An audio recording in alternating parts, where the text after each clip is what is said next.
لب پہ میرے یہ صدا ہے شاہزلی نور زمان. الحمدللہ وحدہ والصلاة والسلام علی من لا نبی بعدہ. بسم اللہ الرحمن الرحیم. یا ایھا الذین آمنوا اتقوا اللہ وکونوا مع الصادقین.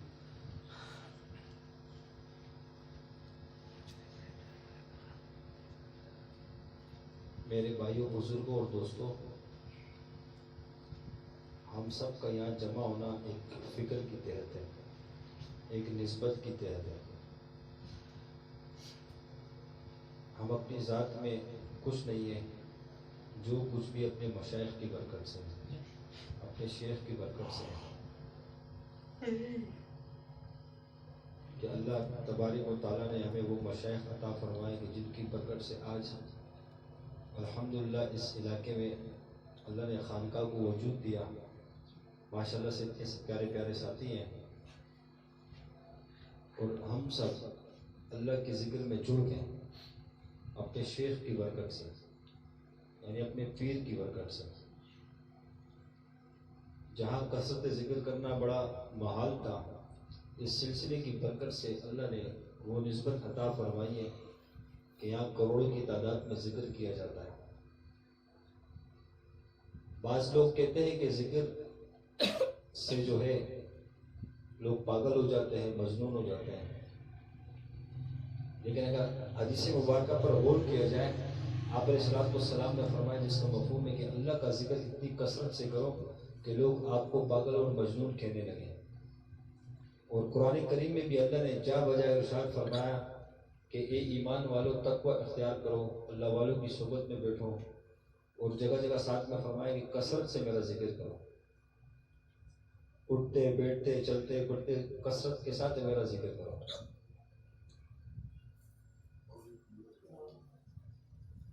یا ایھا الذین آمنوا اذکروا اللہ ذکرا کثیرا، کہ اے ایمان والو کثرت سے میرا خوب ذکر کرو. تو الحمدللہ یہ ہمارے شیخ کی نسبت کی برکت سے اللہ نے ہمیں ایک فضل کر کے وہ انعام دیا، وہ نعمت عطا فرمائی کہ ماشاءاللہ سے اس سلسلے کا چھوٹا سے چھوٹا بچہ بھی، یعنی چھوٹے سے چھوٹا ادنا سے ادنا مرید بھی کروڑوں کی تعداد میں ذکر کرتے ہیں. ہمارے ماشاءاللہ سلسلے میں جو نیا ساتھی آتا ہے اس کا نصاب ہے کہ ابتدا میں، یہ ابتدا کی بات ہے، انتہا نہیں ہے، ابتدا یعنی شروع میں آنے کے ساتھ پہلا کلمہ 1.25 کروڑ کی تعداد میں ذکر کرتا ہے. بڑے بڑے لوگ سن کے ان کے جمپر اڑ جاتے ہیں کہ 1.25 کروڑ پہلا کلمہ. لوگ کہتے ہیں یہ ذکر جلالی ہے، اور دیکھا بھی ہے، مشاہدے کی بات بھی ہے کہ جب اس ذکر کو کسی نے 300 کے عدد سے کراس کیا یا 100 کی عدد سے یا 1000 میں چلا گیا تو اس کی طبیعت خراب ہونا لگ جاتی ہے. لیکن ہمارے سلسلے میں چھوٹا سے بچہ بھی آتا ہے، وہ بھی 1.25 کروڑ اس پہلے کلمے کو پڑھتا ہے، اور پھر اس کے ساتھ اسم ذات لفظ اللہ کا ذکر ہے، وہ بھی 1.25 کروڑ کی تعداد میں پڑھتا ہے. یہ صرف ابتدا ہے، آنے کے ساتھ یہ اس کا ذکر شروع ہوا، اور پھر جب وہ ساری زندگی کرے گا تو انتہا کہاں تک جائے گا. اللہ نے اس سلسلے کی برکت سے اپنے ذکر کو زندہ کیا، کیونکہ حدیث کا مفہوم ہے کہ ذاکرین کی مثال زندہ کی ہے اور نہ ذکر کرنے والوں کی مثال مردہ جیسی ہے. اور ایک حدیث کا مفہوم ہے کہ جنت کے 8 دروازے ہیں، جس میں سے ایک دروازہ خاص ذاکرین کے لیے ہے. اب ذاکرین کس کو کہا جائے گا؟ اس کو تو نہیں کہا جائے گا نا کہ جو صبح شام سو ذاکر تو اس کو کہا جائے گا جو صبح شام ہر لمحہ ہر حال میں اللہ کا ذکر کرے، کثرت ذکر کرے، یہ ذاکر میں شمار ہوگا. تو اللہ نے مجھے اور آپ کو ذکر کی توفیق عطا فرمائی، اس ذاکرین کے مجمع میں ہمیں جوڑ دیا. دیکھو ایک انسان کی منزل ہوتی ہے، مثال کے طور پر کراچی سے ایک شخص پشاور جا رہا ہے. اب وہ جب ٹرین یا بس کے ذریعے سے جا رہے ہیں، اب وہ اس میں سوار ہوا سواری میں، اب وہ سوار ہونے کے ساتھ ہی سو گیا، اور پتہ چلا کہ پشاور وہ پہنچ گیا، تو اپنی منزل تک پہنچا کہ نہیں؟ سوتا ہوا بھی کیا پہنچا کہ نہیں پہنچا؟ پہنچا. اور ایک شخص ہے وہ سواری میں سوار ہوا اور کھڑکی والی سائڈ پہ نظاروں کو دیکھتا ہوا جا رہا ہے، تب بھی وہ پشاور پہنچا، تو پہنچا کہ نہیں؟ تو یہاں ذکر کی مثال بھی ایسی ہے، اگر اللہ ہمیں کچھ دے یا نہ دے، منزل وہی ہے کہ جنت کے ایک دروازہ پکا ہے،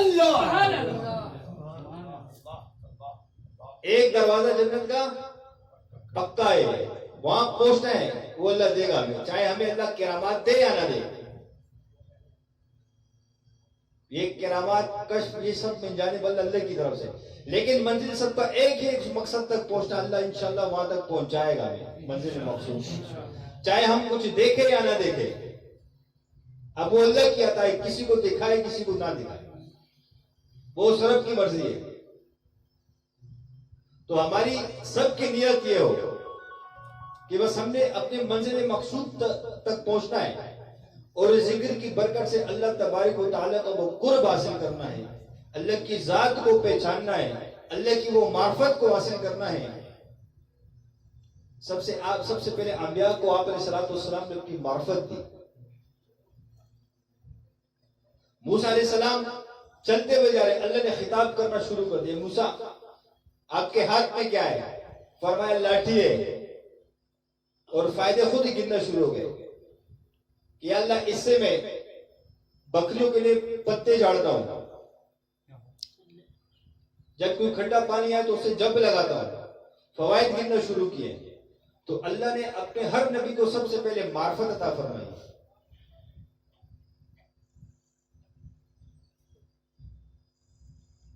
ہمارا مقصد بھی ہے کہ اللہ کی ذاتی عالی ہمارے دلوں میں آ جائے، کیونکہ حدیث قدسی کا مفہوم ہے، اللہ فرماتا ہے میں نہ آسمان میں سماتا ہوں نہ زمین میں سماتا ہوں، میں کہیں نہیں سماتا، واحد ایک مومن کا دل ہے جس میں میں سماتا ہوں۔ تو یہ اللہ خود فرماتا ہے۔ اب فرق یہ ہے کہ ذکر کی برکت سے اللہ دلوں کو صاف کر دیتا ہے۔ آپ علیہ السلام نے فرمایا، جس کو مفہوم ہے کہ اللہ کے ذکر سے انسان کا دل صاف ہو جاتا ہے۔ انسان جب گناہ کرتا ہے، اس گناہ کا نقطہ اس کے دل پر لگتا ہے ایک ڈوٹ کی شکل میں، تو وہ گناہ کی کثرت کی وجہ سے وہ دل سیاہ ہو جاتا ہے، نقطے لگ لگ کر۔ لیکن یہی شخص جب اللہ کا ذکر شروع کرتا ہے تو اللہ تبارک و تعالیٰ اس کے دل کو دھونا شروع کر دیتا ہے، صاف ہو جاتا ہے، اور جب دل صاف ہو جاتا ہے تو اللہ کی ذات آ جاتی ہے۔ لیکن میں اور آپ اپنے ساتھ کتنا ظلم کر رہے ہیں۔ یہ دل تو اللہ کے رہنے کی جگہ ہے، لیکن یہاں میں نے اور آپ نے دنیا کو بسایا ہوا ہے، چاہے وہ اولاد کی شکل میں ہو، چاہے وہ بیوی بچوں کی شکل میں ہو، تجارت کی شکل میں ہو، معاشرت کی شکل میں ہو، مال کی شکل میں ہو، جائیداد کی شکل میں ہو، یا دنیا کی کسی بھی طبقے کی شکل میں ہو۔ اور اللہ تبارک و تعالیٰ خود کیا ارشاد فرما رہے ہیں، جس کا مفہوم ہے کہ نہ میں آسمانوں میں سماتا نہ زمین میں سماتا، واحد ایک مومن کا دل میں جس میں میں سما جاتا ہوں۔ یعنی اللہ تو خود کہہ رہے کہ میں مومن کے دل میں سماتا ہوں، ہم اللہ کو جگہ دیں تو تب کی بات ہے نا۔ ہم نے تو اس دل کے اندر دنیا کو جگہ دی ہوئی ہے، ہم تو اللہ کو بلا گئے۔ یہ دل تو اللہ کے رہنے کی جگہ ہے، لیکن ہم نے دنیا کی خواہشات کو، جو چند لمحے کی خواہشات ہیں، چند لمحے اور مختصر سی زندگی ہے، اس میں اپنے خواہشات کو اپنے دل میں ایک جگہ دی ہوئی ہے۔ اور یاد رکھو، مخلوق جب تذکرہ جس چیز کا کرتی ہے تو اس کے دل میں اسی کی محبت آتی ہے۔ ایک انسان جب تجارت کا تذکرہ صبح سے شام تک کرتا ہے تو اس کے دل میں تجارت کی اہمیت ہوتی ہے، اسی کی محبت اس کے دل میں آتی ہے۔ اور ایک شخص جب اللہ کا تذکرہ کرتا ہے، مخلوق کے سامنے اس کا ذکر کرتا ہے، تو پھر اللہ کی محبت آتی ہے۔ اور اللہ وہ ذات ہے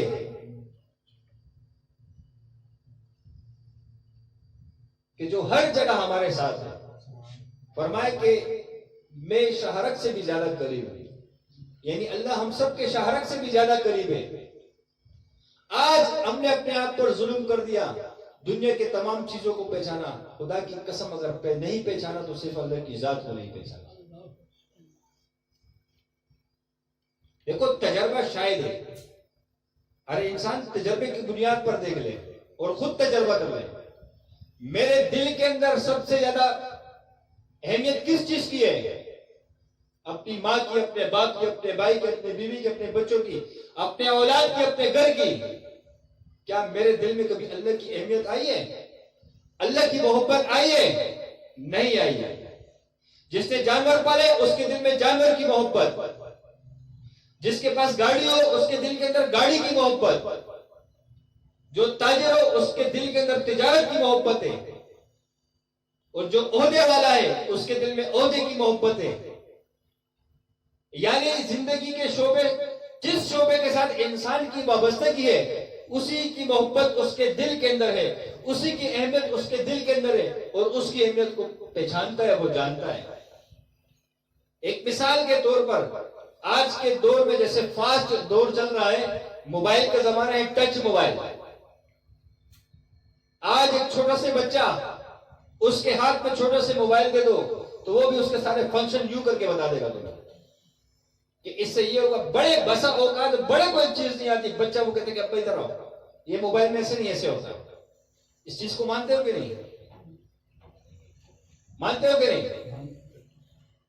لیکن اسی بڑے سے اور بچے سے جو اس چیز کا تو علم رکھتے ہیں، لیکن اللہ کی بات اس سے کہو کہ اللہ کی بات کرو، اللہ کی بڑائی کرو، اس کے زبان پہ تالا لگ جائے.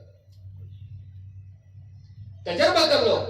کسی سے کہو کہ اللہ کی بڑائی ذرا 5 منٹ بیان کر کے بتاؤ میں کہ اللہ کتنا بڑا ہے، اللہ کیا ہے، کون ہے، اللہ کی ذات کیا ہے.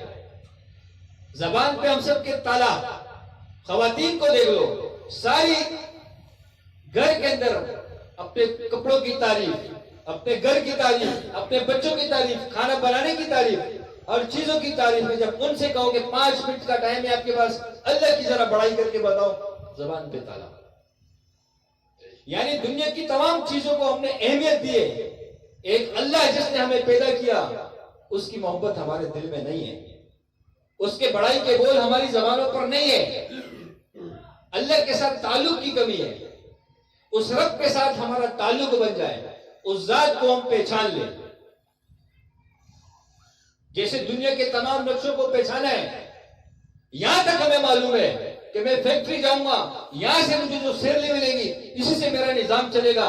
اس کو ہم نے پہچانا، لیکن اس کو ہم نے نہیں پہچانا کہ رزق کا وعدہ اللہ نے کیا. اس کو ہم نہیں پہچانتے کیونکہ اللہ کے ساتھ تعلق نہیں ہے،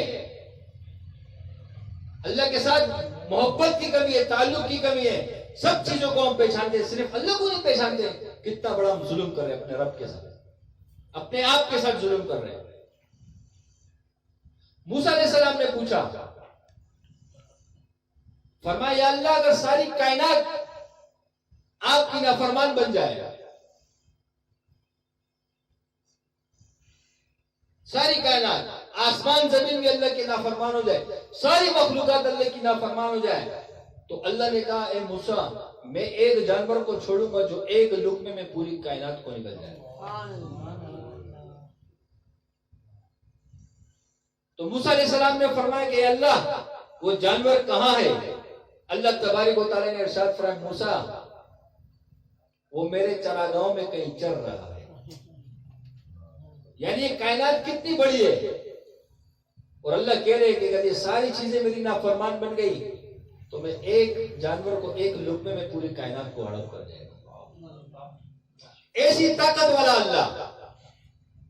آج اس رب کی مدد سے ہم محروم ہیں، اس رب کے اوپر ہمارا یقین نہیں ہے. دنیا کے تمام نقشوں پر یقین ہے، مال سے ہوگا، مال سے ہمیں یقین ہے کہ مال سے ہمارے یہ مسائل حل ہوں گے. اللہ کی ذات پہ ہمارا یقین نہیں کہ اللہ کی ذات ہمارے یہ مسائل کو حل کرے گی. کبھی ہم نے یقین کیا ہے؟ سب سے پہلے جب بیمار ہوتا تو کیا کہتے ہیں کہ فلاں ڈاکٹر کے پاس چلے جائیں، پھر کہتے ہیں کہ وہ ایم بی بی ایس کے پاس چلے جائیں، اچھے سے ڈاکٹر کے پاس، پھر کہتے ہیں کہ میرے پاس مال بھی ہے میں خرچ کر لوں گا، اور پھر جب علاج کرتے کرتے کرتے ڈاکٹر کہتے ہیں کہ بس اس کا علاج نہیں ہے، پھر ہم کہتے ہیں یا اللہ تو مدد فرما. یعنی اللہ کو ہم نے کون سا درجہ دیا؟ سب سے آخر میں، جب دنیا کی تمام اسباب ناکام ہو جائے، دنیا کے تمام نقشے فیل ہو جائے، اس کے بعد ہم کہتے ہیں کہ یا بندہ مدد کر. تو میرے بندہ جب بیمار ہو جائے، ٹھیک ہے علاج کرنا بھی سنت ہے، یہ اسباب اختیار کرنا ہے، لیکن ہم پہلے یہ کریں اللہ تیرا حکم ہے علاج کرانا, تیرے حکم کو پورا کرنے جا رہا ہوں, تو اللہ کو ہم نے پہلے یاد کیا کہ نہیں یاد کیا؟ یاد کیا کہ نہیں؟ تو جب اس رب کے ساتھ تعلق ہی نہیں ہے ہمارا تو ہم کیا یاد کریں گے؟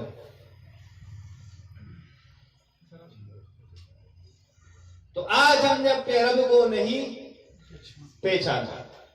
اس کی وجہ,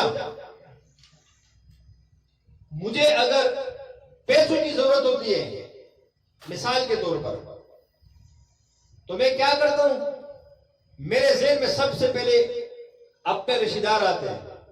یقین ہوتا ہے کہ یار میری مدد میرے کو رشتہ دار کر دے گا. پھر ذہن میں خود نقشے گھوم رہے ہوتا ہے کہ میری مدد میرا کوئی دوست کر دے گا, ہے کہ نہیں؟ تو کیا کبھی اللہ کی طرف ہم نے توجہ کی کہ میرا اللہ میری مدد کرے گا؟ اور جب رشتہ داروں میں گھوما, کہیں سے کوئی آسرا نہ ملا, دوستوں میں گئے کہیں سے کوئی آسرا نہ ملا, پھر کہتے ہیں اللہ تم مدد فرمانا. تو اللہ کو ہم نے کس نمبر پہ رکھا ہے, کس کھاتے میں ڈال دیا؟ وہ رب جو زبان سے پہلے دیکھے سب سے خود اللہ کہتا ہے. آپ علیہ السلام نے فرمایا کہ کسی بھی کام کو شروع کرنے سے پہلے اللہ کا نام لو, بسم اللہ پڑھو. اور ہم کسی بھی کام کو شروع کرنے سے پہلے یا کسی بھی کام کو کرنے سے پہلے دنیا کے اسباب کی طرف ہماری توجہ ہوتی ہے, دنیا کے نقشوں کی طرف. اللہ کو ہم بھول جاتے ہیں. صحیح بتا رہا ہوں غلط بتا رہا ہوں؟ تو یہ کیا اللہ کی ذات کے ساتھ, یعنی ہمارا کیا تعلق ہے اس رب کے ساتھ؟ ایک دوست پر اتنا یقین ہوتا ہے کہ یہ میرا کام کر لے گا, پھر جب وہ بھی انکار کرتے ہیں پھر کہتے ہیں اللہ تم میری مدد کر. تو اللہ کی ذات پہ ہمارا یقین نہیں ہے. انبیاء نے سب سے پہلے اللہ کی طرف متوجہ ہوئے, اور صحابہ اکرام بھی. ابراہیم علیہ السلام کو جب آگ میں ڈالا جا رہا ہے, آسمان میں ہلچل مچ گئی, فرشتوں میں فرشتے اللہ سے پوچھتے ہیں یا اللہ تیرے خلیل کی مدد کریں؟ کہا جاؤ. آگ کا فرشتہ آتا ہے, سلام کرتا ہے, ابراہیم علیہ السلام سے کہتے ہیں اگر آپ حکم کریں میں ہم اس آگ کو بجھا دیں. پانی کا فرشتہ آتا ہے, آپ حکم کرو تو ہم پانی برسا دیں, آگ بجھ جائے. ابراہیم علیہ السلام فرماتے ہیں تمہیں اللہ نے بھیجا ہے؟ فرمایا نہیں, اللہ نے نہیں بھیجا, ہم اللہ سے پوچھ کر آئے. کہا جاؤ تمہاری ضرورت نہیں ہے, میرا رب مجھے دیکھ رہا ہے. میرے پاس ایک جن آ جاتا ہے تو ہم پتہ نہیں کہاں سے کہاں پہنچ جاتے ہیں. وہاں فرشتے آ رہے ہیں, اور جن کی ڈیوٹیاں فرشتے وہ آ رہے ہیں, آپ کی ضرورت نہیں ہے. تو ہر نبی کی نگاہ کس کی طرف گئی ہے؟ فرشتے کی طرف بھی نہیں گئی, اللہ کی طرف گئی ہے. تو یہ انبیاء کا ایمان ہے. تو پھر وہ کیا ہوا؟ پھر جب آگ میں ڈالا گیا تو اللہ نے براہ راست آگ کو حکم خود دیا, اے آگ میرے خلیل کے لیے ٹھنڈی ہو جا, سلامتی والی والا. اور اسی آگ میں اللہ نے پانی کا چشمہ جاری کر دیا, اور اسی آگ میں اللہ نے انار کا درخت اگا دیا.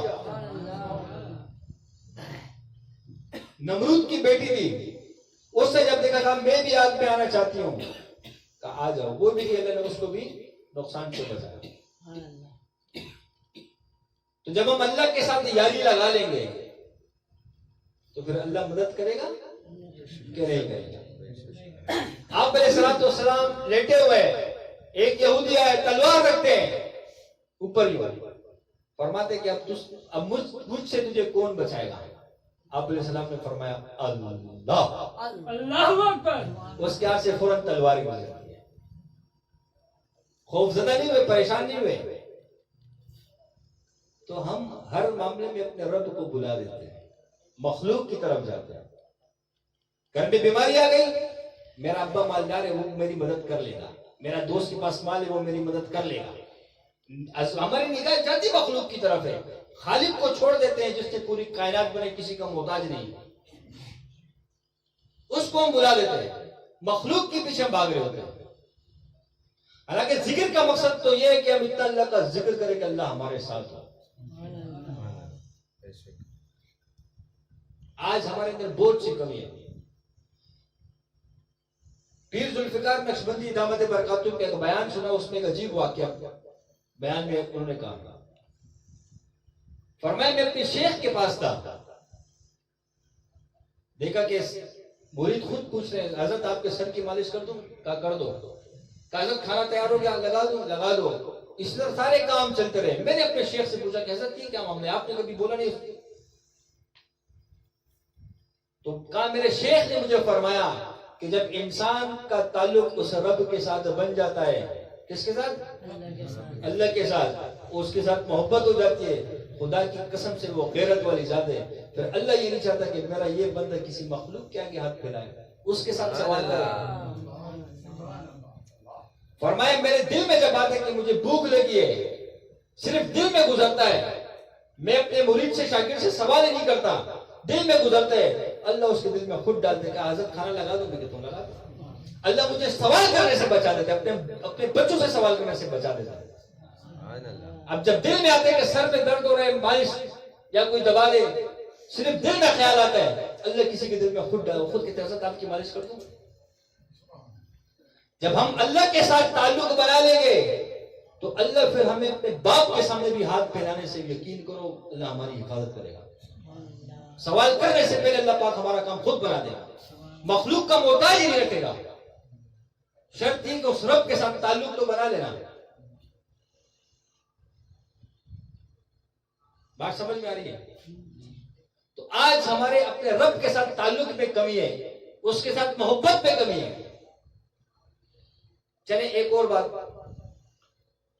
حاجی عبدالوہاب صاحب سے رائمنڈ میں کسی نے، مولانا جمشید صاحب اللہ کی بڑائیاں کر رہے تھے، اور جیسے تبلیغی مزاج ہوتا ہے، تو حاجی عبدالوہاب صاحب آئے، اس مجمع کو دیکھا، مولانا جمشید صاحب کے پاس گئے، فرمایا تم سب اللہ اللہ کی ضربیں لگاتے ہو اور یہ دعوت دیتے ہو کہ اللہ کی ذات سے ہوتا ہے، مخلوق سے کچھ نہیں ہوتا۔ کہا تمہارا خود کے یقین نہیں بنا، تم اندر سے کہہ دو کہ مال سے سب ہوگا، بس یہ بات کہی۔ تو مولانا جمشید صاحب رحمۃ اللہ نے کہا حضرت ایک بات کون کر اجازت ہو؟ کہا کہو۔ کہا حضرت یہ تو پھر بھی زبان پہ تو یہ لفظ ہے نا کہ اللہ سے ہوتا ہے۔ کہا باہر چلے جاؤ، کسی کی زبان پہ یہ لفظ بھی نہیں ہے۔ سبحان اللہ، سمجھ میں آئی بات کہ نہیں؟ یہ بھی اللہ کا شکر ہے، چلو اللہ کا ذکر تو کرتے ہیں نا، اس ذکر کی برکت سے ایک دن آئے گا کہ اللہ پھر ہمارے دلوں میں آ جائے گا، بس جائے گا، اس کی امید بھی رکھو۔ لیکن دل کے اندر تڑپ ہو اور آگ ہو۔ خانقاہیں دینی مراکز ہے،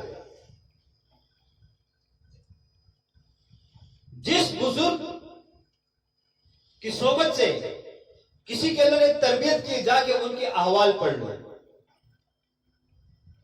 مولانا روم رحمت اللہ علیہ مدرسے کے اندر بیٹھے ہوئے طالب علم کو حدیث پڑھا رہے ہیں، ان کے مدرسے میں ایک بوڑھا شخص آتا ہے، ان کی محفل میں ایک ملنگ سا آدمی آتا ہے، وہ سوالات کچھ کرتا ہے، تو کہتے ہیں اپنے خادموں سے اس کو بار کر دو، پاگل دماغ کھانے لگا، اس کو بار کر دو، بار کر دیتا ہے۔ اسی طرح اس کا معمول۔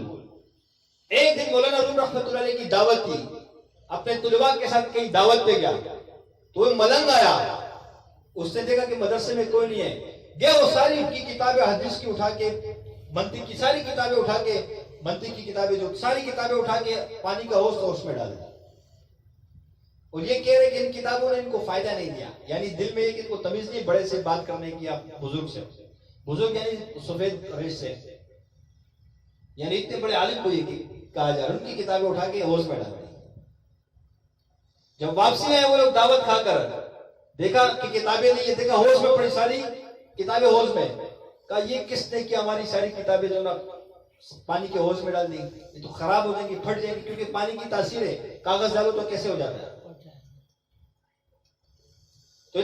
تو پھر کہا مولانا روم نے کہا یہ اس ملنگ کا کارنامہ کو اس کو پکڑ کے لے کر، جب وہ اس کو لے کر آیا تو اس نے کہا چپ بیٹھ جاؤ آرام سے، گئے ہوش کے پاس، کہا یہ ہوش میری امانت مجھے دے دے، ہوش ساری کتابیں خود جو سمٹ گئی، آ گئی، ایک کتاب اڑا، ایک پانی کا قطرہ، سب کا یہ لو، کہا اس لیے کہ تمہیں ان کتابوں نے ادب نہیں سکھایا، تو وہ فوراً پاؤں میں گر کے سمجھ گئے کہ یار یہ بھی اللہ تو ولی ہے، یہ کرامت تھی، پاؤں میں گر گئے ان کے مولانا شمس تبریز رحمت اللہ علیہ، یہ وہ بزرگ تھے، ان کے پاؤں میں گر کے معافی مانگی اور اس جگہ کا حضرت مجھے بیعت کر دو۔ یہ مولانا روم رحمۃ اللہ علیہ کی زندگی بزرگ کی صحبت سے پہلے کی، اور جب صحبت اختیار کی، جب اللہ والے خود بن گئے مولانا روم رحمۃ اللہ علیہ، تو آج ان کی کتابیں اٹھاؤ دے محمد کے لیے کتنے نافع ہیں بزرگ کی صحبت کی برکت سے۔ آج ہمیں اللہ نے مشائخ کی صحبت دی ہے، ہم اس صحبت کو صحیح طریقے سے اس طریقے پر چلے جو مشائخ نے آداب رکھے ہیں، اصول رکھے ہیں، اب اپنے بڑوں کے پاس جائے، اس ادب کے دائرے میں، اس تہذیب میں، اس میں اللہ ہمیں بھی چمکا دے گا۔ اللہ والوں کی صحبت میں وہ کہتے ہیں نا کہ بادشاہوں کے پاس بیٹے سے بادشاہت نہیں ملتی، لیکن اللہ والوں کے پاس بیٹے سے بادشاہت مل جاتی ہے۔ اور یہ وہ بادشاہ ہوتے ہیں بغیر تاج والے۔ کون سے ہوتے ہیں؟ بغیر تاج والے۔ یہ اللہ والوں کی صحبت ہوتی ہے، کیونکہ حدیث کا مفہوم ہے جب تک دنیا میں اللہ اللہ کرنے والے ہوں گے تو قیامت نہیں آئے گی۔ یہ ان اولیاء صدیقین کی برکات ہے کہ نہیں؟ تو ہم بھی اللہ والوں کی صحبت میں ہیں، شکر اس بات پر، تحدیث بے نعمت کے طور پر ہم اس قابل نہیں ہیں، ایسے گندگی غلاظت میں پڑے ہوئے ہیں۔ اللہ نے مجھے اور آپ کو قبول فرمایا، اللہ پاک نے مجھے اور آپ کو اس پرفتن دور میں وہ سلسلہ دیا، اور اللہ نے سلسلے کو پرزور قوت کے ساتھ اجاگر فرمایا، جو پوری دنیا میں اس سلسلے کی محنت ہو رہی ہے۔ تصوف کو لوگ بلا چکے تھے، آج الحمدللہ تصوف زندہ ہوئی اس سلسلے کی برکت سے۔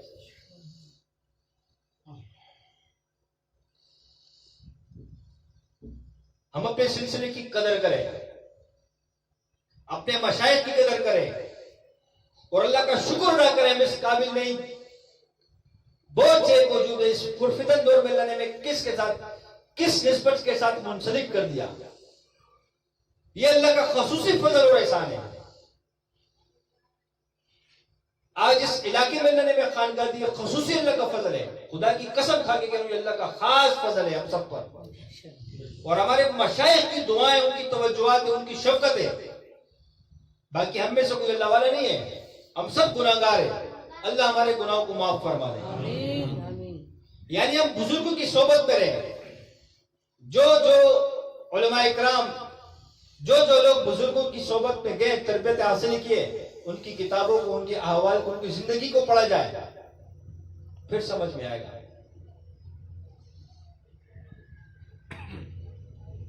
اللہ والوں کی نشانیاں ہوتی ہیں، ان پر جب کوئی ظلم کرے تو کسی کو جواب نہیں دیتے، جواب نہیں دیتے، بلکہ اپنے نفس کو اتنا مار دیتے، کیونکہ یہاں ہے ہی تزکیہ نفس، نفسی کو تو مارنا ہے، اور کس کو مارنا ہے؟ تکبر کو ہی تو ختم کرنا ہے۔ یعنی ایسے عاجزی ہوتی ہیں، ہوں گے بڑے اللہ والے، اللہ کے ساتھ تعلق والے ہوں گے، لیکن جب آپ ان کی زندگی کو دیکھیں گے تو آپ کہیں گے یہ پتہ نہیں کون ہے، کیا ہے، لیکن اللہ کے ساتھ تعلق والے ہوتے ہیں۔ سمندر کی مچھلیاں ان کے لیے دعائیں کرتی ہیں، اللہ کے فرشتے ان کے لیے دعائیں کرتے ہیں، ایسے تعلق والے ہوتے ہیں۔ اور جب کسی ایک اللہ والے کا انتقال ہوتا ہے تو فرشتے بھی رو رہے ہوتے ہیں، جانور بھی رو رہے ہوتے ہیں، ایسے اللہ کے ساتھ تعلق ہوتا ہے ان کا۔ وہ کسی سے بدلے بھی نہیں لیتے ہیں، یہ تصوف کا مزاج نہیں ہے، نہ اہل اللہ کا مزاج ہے۔ اکثر ہم نے واقعہ سنا، اپنے مشائخ سے سنا، بڑوں سے سنا، کہ ایک اللہ کا ولی ملنگ کے روپ میں راستے سے جا رہے، اللہ کا ذکر کرتے ہوئے، سامنے ایک عورت آتی، لڑکی، اس کے ساتھ اس کی ٹکر ہوتی ہے، وہ عورت گر جاتی ہے۔ جب عورت اٹھتی ہے تو بزرگ کہتے ہیں مجھے معاف کر دو۔ اس عورت کے ساتھ ایک لڑکا ہوتا ہے، وہ اس بزرگ کو تھپڑ دے دیتا ہے، اس ملنگ کو۔ جب تھپڑ مار دیتا ہے، یہ کہتا ہے کہ مجھے معاف کر دو اللہ کے لیے۔ بزرگ کہتا ہے تب بس ملنگ ہے، کہہ رہے مجھے اللہ کے لیے معاف کر دو، اس سے تھپڑ بھی کھا لیا کہ اللہ کے لیے معاف کر دو۔ جب وہ چلا جاتا ہے تو اللہ کیا کرتا ہے، اس لڑکے کا پیشاب بند کر دیتا ہے، اس کا پیشاب بند ہو جاتا ہے۔ وہ بیچارہ کتنے دنوں سے پریشان، پیشاب نہیں ہو رہا تکلیف کی وجہ سے۔ تو وہ لڑکی کہتی ہے کہ یار یہ کوئی اللہ کا ولی تھا جس کو تم نے تھپڑ مارا، اس کو دیکھو، اس سے معافی مانگو۔ تو اس کو ڈھونڈتے ڈھونڈتے آتے ایک جگہ پہ مل جاتا ہے، تو وہ کہتے ہیں کہ ہم نے آپ کو پہچان نہیں، آپ ہمیں معاف کر دو۔ تو بزرگ کہتا ہے، کہتے بیٹا آپ نے جب تھپڑ مارا میں نے اسی ٹائم کہہ دیا تھا کہ